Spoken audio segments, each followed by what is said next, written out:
तेलंगाना हुकूमत ने हैदराबाद के कोर अर्बन रेंज इकोनॉमी इलाके में पेट्रोल और डीजल से चलने वाले 18,766 ऑटो रिक्शाओं को बरकी गाड़ियों में तब्दील करने के लिए Telangana auto rickshaw electric conversion scheme 2026 को मंजूरी दे दी है।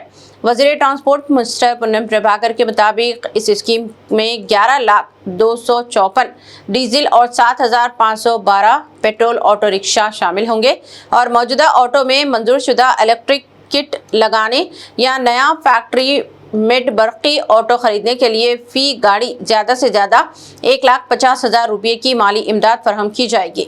इस स्कीम के लिए मजमूई तौर पर 200 करोड़ रुपये मुख्तस किए जाएंगे, जिसमें SC, ST, BC और अक़लियती बहबूद के महकमे 50-50 करोड़ रुपये का ताउन करेंगे।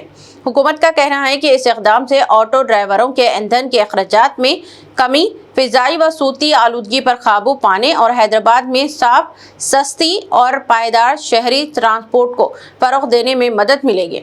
जबकि स्कीम पर शफाफ अमल दरामद के लिए रियासती और ज़िले सतह पर 3 सतही निगरानी का निज़ाम भी कायम किया जाएगा। హైదరాబాద్లో ఉన్నటువంటి ఆటో కార్మికులందరికీ శుభాకాంక్షలు.